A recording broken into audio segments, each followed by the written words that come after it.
Nous avons été dans un voyage puissant dans cette série. Dans la partie 1, nous avons vu que les disciples se sont séparés du monde et se sont positionnés dans la prière. Dans la partie 2, nous avons découvert que le Saint-Esprit se meut à travers l'unité et que le corps de Christ doit mettre de côté la division et marcher dans un amour sincère.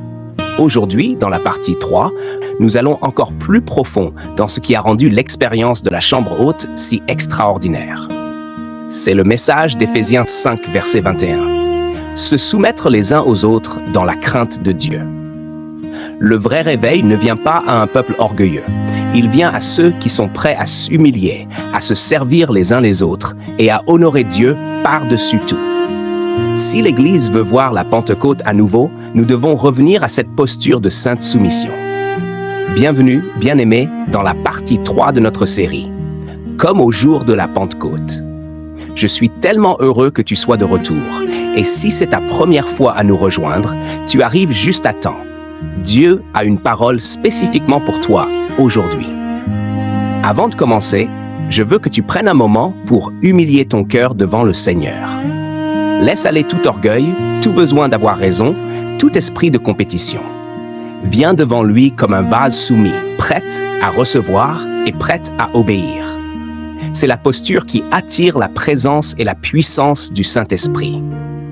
Ouvrons nos cœurs ensemble pendant que nous explorons ce que cela signifie vraiment de se soumettre les uns aux autres dans la crainte de Dieu et comment cette posture peut débloquer le prochain grand déversement dans ta vie et dans l'Église. Si cette vidéo te bénit, veuillez aimer, partager et vous abonner pour recevoir des contenus pieux et édifiants comme celui-ci.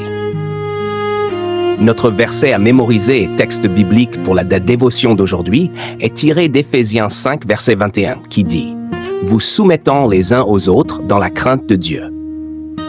Au cours des derniers jours, nous avons discuté de la signification des événements qui se sont produits le jour de la Pentecôte. Ce jour-là, tous ceux qui se trouvaient dans cette chambre haute ont reçu un toucher de Dieu. Leur cœur était accordé à Dieu, et ils furent tous remplis du Saint-Esprit. Si nous voulons vraiment un réveil dans notre génération, nous ne pouvons pas regarder des croyants faibles rester dans leurs états de faiblesse. Nous devons nous aiguiser les uns les autres, de sorte que le plus faible parmi nous sera en train de faire des miracles. Si nous sommes vraiment unis, nous ne détournerons pas le regard lorsque nous voyons un frère s'assoupir alors qu'il devrait prier. Nous lui tendrons la main pour l'encourager à prier. Nous ne verrons pas une sœur s'habiller indécemment et montrer des signes de recul sans essayer d'encourager sa foi. Si le feu de quelqu'un semble mourir, prie pour cette personne, plutôt que de l'utiliser comme un mauvais exemple pour les autres, afin de te faire paraître juste. Tous ceux qui se trouvaient dans la chambre haute ce jour-là ont reçu un toucher de Dieu parce qu'ils se sont soumis à lui et les uns aux autres. Personne ne se sentait supérieur. Dans les années 70, il y avait un jeune homme qui était très populaire parce qu'il était fortement oint par Dieu. Il ne pouvait pas parler anglais, mais il était tellement oint et très recherché. En une occasion, il fut invité à prêcher dans un collège. Lorsqu'il se leva pour dire qu'il ne parlait pas anglais et aurait besoin d'un interprète, un anglais parfait commença à couler de ses lèvres. Il ne savait pas ce qu'il disait, mais le message continuait de couler. Après environ 1 heure, les gens ont commencé à se précipiter vers l'avant, pleurant et criant pour le salut. Dès qu'il quitta le collège, il ne pouvait plus parler anglais. Il y avait des témoignages d'au moins 3 personnes mortes que Dieu a ressuscitées à travers lui. Chaque fois qu'il priait pour les malades, il décrivait comment leur maladie sortait de leur corps jusqu'à ce qu'ils soient complètement guéris. Cependant, l'orgueil entra dans son cœur après un certain temps, et chaque fois qu'il était appelé à aller à l'étude biblique, il disait « Qui prêche? Combien de morts a-t-il ressuscité ?» Malheureusement, il a fini dans un asile. Bien-aimés, si nous voulons que la puissance de Dieu repose sur nous, nous devons fuir l'orgueil et nous soumettre les uns aux autres dans la crainte de Dieu. Nous devons également chercher les faibles ou les fragiles parmi nous et les relever. Prions. Père Céleste, nous venons devant toi aujourd'hui avec des cœurs humbles. Nous te remercions pour ta parole et pour la vérité que tu nous as révélée à travers cette série. Seigneur, nous confessons que l'orgueil, la recherche de soi-même et un esprit de compétition ont empêché ton esprit de se mouvoir librement parmi nous. Nous nous repentons de toute forme d'arrogance et de toute attitude qui a causé de la division dans ton corps.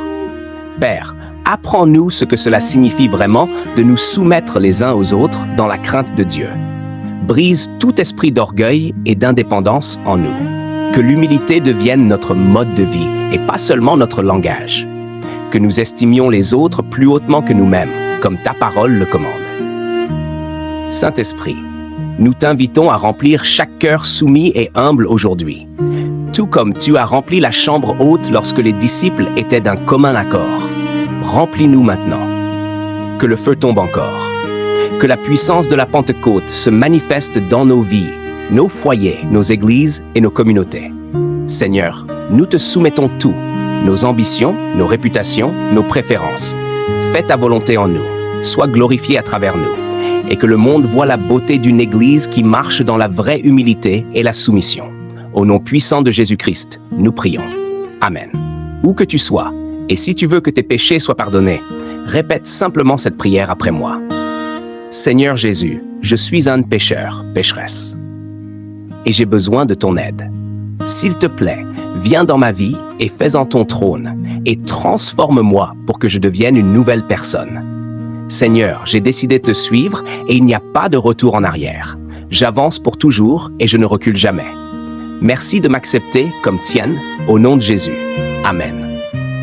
N'oublie pas d'aimer, de partager et de t'abonner pour recevoir des contenus pieux et édifiants comme celui-ci.